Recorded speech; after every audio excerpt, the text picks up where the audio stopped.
Olá, o programa Estúdio Aberto desta sexta-feira, dia 18 de fevereiro, está começando. E hoje nós vamos falar sobre mais um dos 7 pecados capitais, é o 5º dessa vez. Nós já falamos sobre a preguiça, a ira, a gula, a avareza. E hoje é a vez de falarmos sobre a vaidade, o orgulho, a soberba, um pecado que recebe aí muitos nomes. E os nossos convidados especiais desta sexta-feira já estão aqui conosco, professor Hidalgo Sangalli, de Filosofia aqui da Universidade de Caxias do Sul, Patrícia Priguol, psicóloga, e também a Sandra Munari, que é consultora de imagem.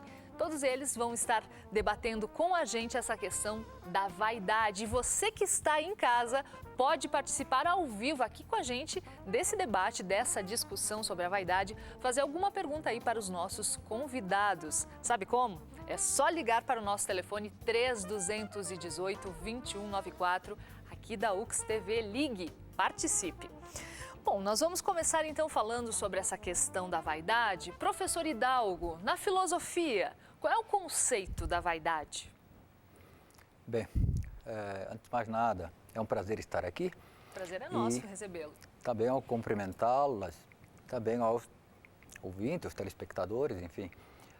Na filosofia, é um vício, vamos assim, e também pecado pela tradição cristã, entre outros, que é considerado desde o surgimento da filosofia. Tá? E recebe, como você colocou no início, vários nomes, e, porém com variações, com sentido diferente. E isso varia conforme o momento o cultural, o contexto, enfim. Mas é, sem dúvida, e é destacado, sobretudo por autores, filósofos, teólogos medievais, portanto ligados ao cristianismo, é colocada não como quinta, né, na sequência que vocês estão apresentando aqui. Essa nossa sequência é aleatória, professor, não é nem por gravidade, nem... Como primeira, por uma razão, por ser considerada a que mais, pelas consequências que ela traz, em relação aos demais pecados que podem ocorrer. A mais grave, a que realmente determina, tá, as demais, influencia as demais. Que consequências seriam essas desse pecado tão cabeludo, tão pesado assim, professor? Olha, a principal, e aí a tradição religiosa liga rapidamente à questão da mitologia bíblica, mas tem a ver com a relação criatura e criador. Então, neste caso, tá, a começar pelo Lúcifer, que no sentido, a palavra significa cheio de luz, onde exatamente pelo orgulho, pela pretensão de se igualar a Deus, ele desafiou. É que ele acaba sendo condenado ao sofrimento eterno. E daí em diante caminha. Isso na perspectiva religiosa.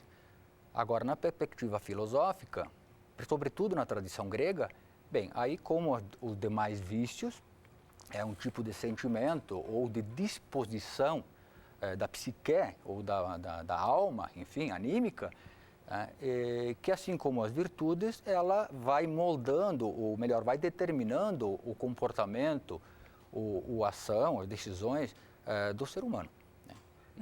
Mas normalmente a tradição trabalha esse tipo de virtude, de vício, na medida em que faz o contraponto com as virtudes. Com as virtudes. Até que seria um qual virtude aí que se contrapõe à vaidade? Aí, sobretudo, o respeito próprio, os gregos também chamam de o magnânimo, que aí no grego seria a megalopsiquia, né? Aquela pessoa que tem uma certa... sabe que é o melhor, que ele tem uma condição diferenciada dos demais, mas se comporta, digamos, não com um excesso de orgulho, mas sim de um modo mais moderado. De confiança, de autoconfiança. De confiança, de autoestima, porém de modo equilibrado, moderado. E aí entra a questão da ética e as virtudes, exatamente em função desse equilíbrio. Patrícia, e na psicologia, o que é a vaidade humana? E onde ela bate aí com a autoestima e com essa questão da confiança em si que o professor Hidalgo muito bem colocou? Bem, na verdade a vaidade ela está intimamente ligada a autoestima, sim, de uma pessoa, né, Viviane? Então, assim, para se ter autoestima, você tem que ter, no mínimo, uma construção interna da sua pessoa, né? Então, a autoimagem é o que vai determinar, né, se você terá uma boa autoestima ou não. Essa autoimagem, ela é construída a partir dos primeiros referenciais que a gente tem na família, os pais. Então, o modo como os pais nos veem, né, na infância, e os atributos, as qualidades que eles também acabam atribuindo à nossa pessoa, sem contar nas projeções, ou seja, as expectativas, as motivações, às vezes mais inconscientes dos pais que são projetadas na criança, vai fazendo com que ela construa uma imagem de si mesma, né? Então, a vaidade, ela está intimamente ligada a essa necessidade de se sentir aceito e amado, né, pelos seus progenitores. A primeira relação que a gente estabelece com o meio é através dos nossos pais, né?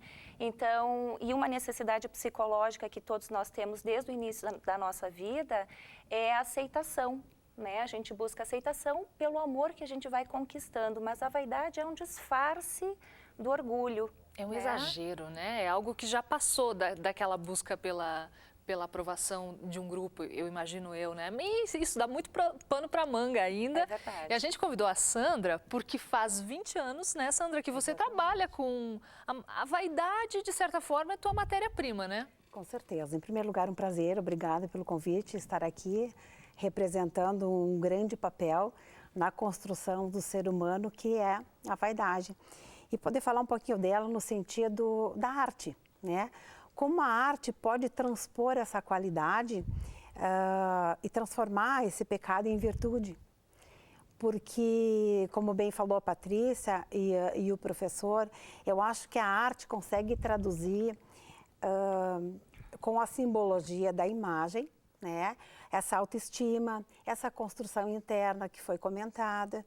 É a busca pelo belo também. É a busca do belo. De se sentir bem, de se gostar, de se amar e deixar transparecer para quem nos vê, aí entra a imagem, né, daquilo que a gente já tem, que é o teu bem-estar interno. Então, como a gente sabe, a gente vê nos nossos familiares já esse contexto bem estabelecido, tu acompanha nos filhos a estimulação da vaidade.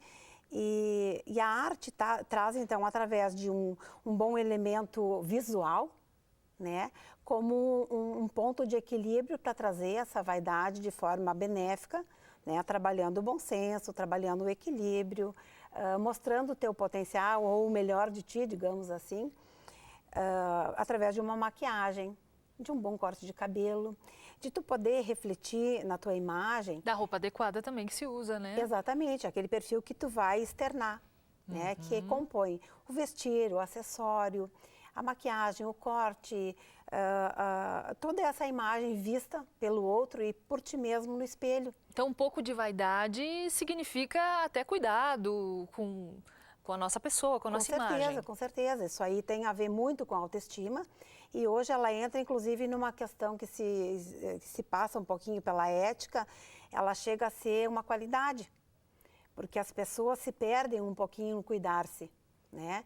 E aí, conforme a gente comentava um pouquinho antes, existe esse equilíbrio, esse meio termo, onde ela passa de pecado à virtude, né? Que é muito importante a gente ter um cuidado específico com a nossa aparência, porque dela flui outras coisas, né? Outros bem-estares, outras conquistas, outras situações positivas que tu pode vir a ter. Agora, tem gente que exagera até nessa questão da vaidade, né, Sandra? Com certeza. De ser aquela coisa assim, até pavão demais, me veio essa referência assim na cabeça, de que realmente exageram e fica aquela coisa over demais. Aí vem aquela proposta já um pouquinho agressiva, né? Às vezes até de aparecer ou demonstrar aquilo que não se tem, né? Tentar trazer para fora aquilo que lhe falta muito. Pois Eu acho que entra bem na área da Patrícia. Tem muito a ver com isso. Tem a ver com a psique da pessoa, até onde ela consegue colocar o que há de verdadeiro e positivo nela. O vaidoso, ele quer mostrar algo que ele não tem, no fundo? O que vocês acham disso? Lancei para vocês essa pergunta. Esse é o ponto em que, basicamente, distingue o orgulho da vaidade. Porque a vaidade é exatamente quando eu quero ser reconhecido pelo outro, ter uma apreciação positiva da minha pessoa, mesmo eu não sendo isso, mas que o outro, né, assim se manifeste positivamente para mim. Tá? E aí que é o problema. Tá? Porque aí isso pode ser receber outros nomes, tá? Desde Como vai ser engano até entendida essa dissimulação ação, né? ou qualquer outra coisa. Tá? Já o orgulho é quando eu, né, estou convencido ou tenho a consciência certa ou errada em relação à minha pessoa, em relação a mim próprio, de que eu tenho mérito, de que eu sou uma pessoa digna, uma pessoa... Agora, tudo isso sempre entra em jogo aqui a questão, tá, do equilíbrio, quer dizer, excesso de orgulho, excesso de vaidade, ou para alguns, orgulho e vaidade são classificados sempre como vícios. Tá? E aí que aí é o que entra em jogo. Bom, quanto um pouquinho, o limite, a medida, é que vai determinar se isso é virtuoso, se é benéfico. E eu gostei da tua observação em relação a que esses sentimentos, ou essa, é uma construção, quer dizer, é aquilo que nos constrói com o ser humano. Nós precisamos do olhar do outro, nós precisamos do outro para nos darmos conta. E aí vem um problema muito sério, porque se o orgulhoso e tem a característica, e também o vaidoso, de partir de si, tá? Ele não parte do olhar do outro, ele não busca no outro para tentar se perceber. É o problema do narciso. É aquele que fica diante do espelho e se afoga nele mesmo. Não consegue se colocar na perspectiva do outro e assim ter condições de avaliar melhor. O mito do Narciso, ele é muito simbólico nessa história da vaidade toda, né, Patrícia? Sem dúvida. Eu acho que a medida em relação à vaidade, né, o que pode ser saudável ou não, na psicologia a gente entende esse sentimento como uma necessidade de ser reconhecido pelo outro e através do outro, já que a pessoa não consegue ainda entrar em contato com o seu verdadeiro self, né? Então, assim, é claro que na medida talvez a gente pudesse encontrar uma palavra que definisse melhor a vaidade do ponto de vista, enfim, dos cuidados que a pessoa pode ter com ela mesma, né? De explorar a sua beleza física, de explorar também a sua beleza estética. Mas dentro do conceito da psicanálise, nós entendemos a vaidade como um disfarce mesmo, é uma das ferramentas do orgulho, porque o orgulhoso, ele precisa, na verdade, se destacar no meio, ele precisa ser melhor que o outro para se reconhecer, né? Como eu falava no início, é bastante complexo esse assunto, mas se nós nos construímos a partir do olhar do outro, se este outro, né, uma figura tão importante, decisiva na construção da nossa psique, da nossa estrutura interna, da nossa personalidade, não conseguir identificar, né, o nosso verdadeiro eu, não nos ajudar a identificar a nossa potencialidade, nós vamos ter sérios problemas de autoestima, sim, Viviane, porque a construção da nossa autoimagem, ela vai ficar distorcida. Então, durante o nosso desenvolvimento, o que nós tendemos a fazer? Qual é a tendência? É tentar agradar todo mundo, é corresponder às vezes às expectativas da sociedade, da família, do parceiro, para nos sentirmos bem, né? Quando, na verdade, por trás disso existe, né, uma lacuna bem importante e significativa na autoestima. E aí é onde entra, eu acho, que o posicionamento de algumas pessoas que se dizem em maturação, né? Porque maduro exatamente a gente não fica nunca, porque a gente está eternamente aprendendo e se construindo e se reconstruindo a todo instante. Concordo. E a cada experiência, né, Viviane? Então, eu penso que no momento em que tu explora a vaidade como um potencial positivo, né, tu deixa de lado um pouquinho, né, o quanto é e o que é que vem de ti. E sim, buscar o quanto tu quer ver de ti e o quanto tu quer mostrar de ti. Então, é nesse aspecto que eu me detenho bastante na hora em que eu vou fazer um trabalho de consultoria, porque é bem importante a gente resgatar, como a Patrícia bem falou, o teu olhar de ti mesmo. Saber quem se é. Quem se é. Até e onde saber você o que quer chegar, mostrar. até onde você quer mostrar, o que você pretende mostrar, em que ocasião você quer mostrar. Então, eu acho que dentro da minha área, assim, é muito importante para o profissional ficar muito atento, né, nessa história de que é e o que é que virá para fora. A todos esses de sinais. Que forma ele virá para fora. Então, assim, sem pretensões de invadir a área de ninguém, né, porque não me compete, mas eu acho, assim, muito importante a gente prestar atenção na pessoa que está à tua frente, no momento em que tu vai fazer uma informação de que imagem ela está passando, né, e de que imagem ela quer passar de fato. É importante ler tudo isso, né? A gente vai fazer um breve intervalo, mas a gente volta em seguidinha falando sobre vaidade, orgulho, um dos 7 pecados capitais. Não sai daí.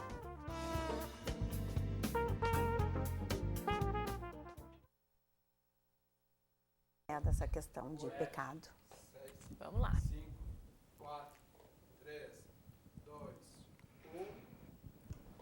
Estamos de volta com o programa Estúdio Aberto, hoje falando sobre a vaidade, um dos 7 pecados capitais. Nossos convidados especiais de hoje são o professor Hidalgo Sangalli, professor de filosofia, Patrícia Prigol, psicóloga, e também a Sandra Munari, consultora de imagem. Você que está em casa pode participar ao vivo com a gente, fazendo a sua pergunta, dando a sua sugestão, sua opinião aí sobre o que é vaidade para você, fazendo alguma pergunta aí para os nossos convidados pelo telefone 3218-2194, aqui da UX TV. Ligue e participe.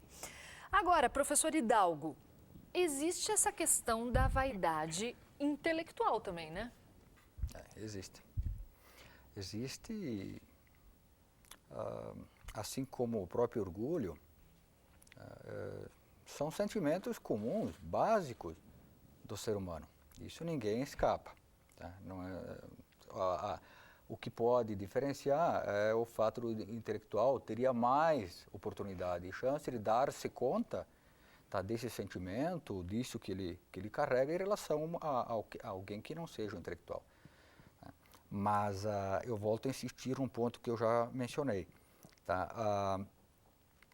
Enquanto vício, ou enquanto algo negativo, tá, antes de mais nada, o sujeito precisa dar-se conta disso, o que é muito difícil, para tentar corrigir ou tentar seguir aquilo que se busca, por exemplo, na ética, ou uma formação do ponto de vista mais ético, que é o caminho das virtudes.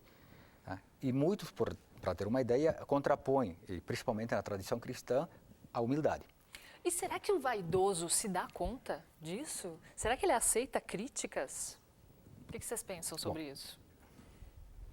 Acho bem complicado o vaidoso, né, aceitar críticas, porque na verdade é o que ele mais evita, né? Tudo que ele evita, a rejeição, a exclusão, qualquer crítica, ela é extremamente danosa para a pessoa que tem, né, esse sentimento. E na verdade a vaidade, ela tem uma função, ela exerce, né, uma função na vida da pessoa, né, enfim, que está inserida dentro desse contexto, né? Então a vaidade, ela busca sempre para a pessoa um referencial, né, para ela mesma. A questão da conscientização que o professor estava colocando é de que se a pessoa tem uma consciência maior a respeito de qual função, né, esse sentimento e comportamento, porque o vaidoso, ele faz de tudo para chamar a atenção, né, é um bom narciso, enfim. Então, se a pessoa começa a trabalhar um pouquinho mais, ampliando essa consciência, trabalhando esse aspecto, ela vai se deparar com um problema que está numa questão bem mais profunda, né? E é aquilo que a gente falava antes, assim, está na construção da sua autoestima, mas fundamentalmente na construção da sua autoimagem, que se mostra distorcida. Nós chamamos de falso self.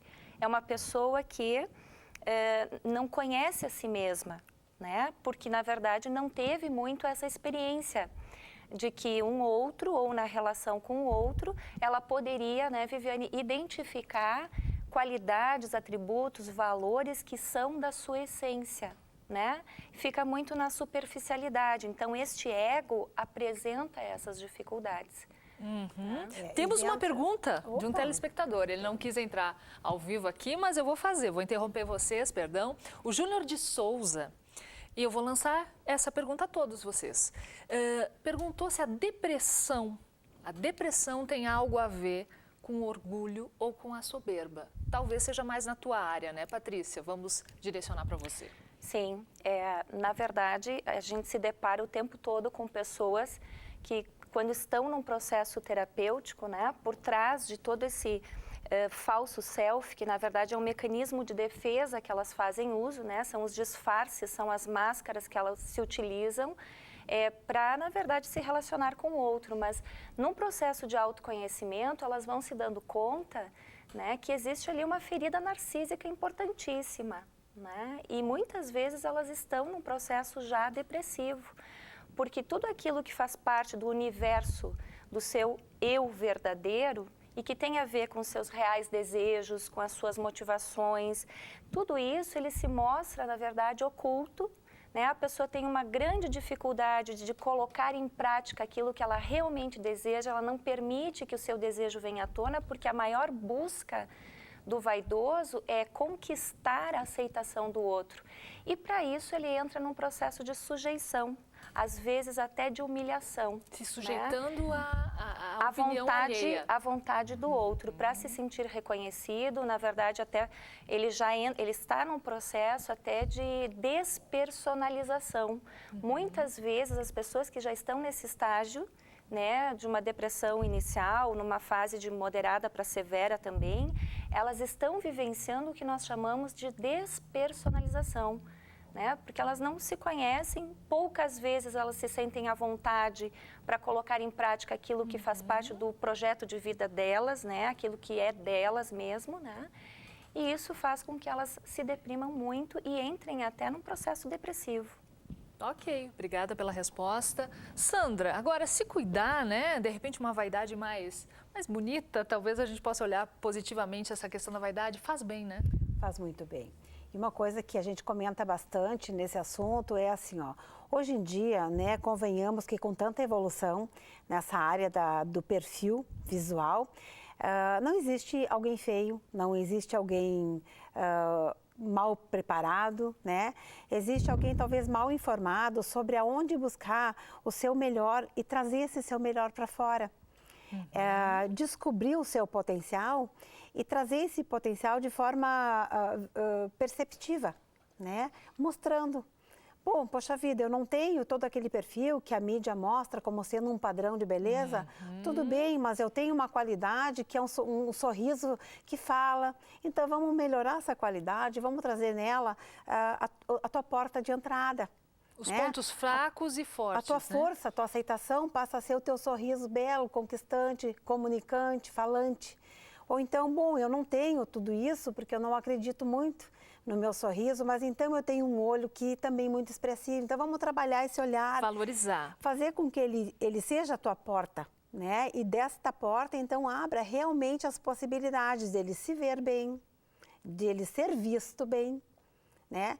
Nem tão pouco se enquadrando em padrões, né? Que isso complica muito essa questão hoje, que se fala tanto, né, da depressão, se fala tanto da busca da sua própria beleza, se fala tanto dessa busca de qualidade de vida, mas que isso seja verdadeiro também, né, Sandra? Existe toda essa questão que precisa ser olhada com carinho, né? Ok, muito bem, gente. Infelizmente, nosso tempo já está acabando. Agradeço muito a participação de vocês. Com certeza poderíamos conversar muito aí sobre essa questão da vaidade, do orgulho, mas o que fica aí é a questão do caminho do meio, que tantos filósofos, né, professor, colocaram muito bem. Professor Hidalgo, Patrícia, Sandra, agradecemos muito a participação de vocês aqui no Estúdio Aberto. O programa de hoje vai ficando por aqui e a gente se vê na segunda-feira que vem.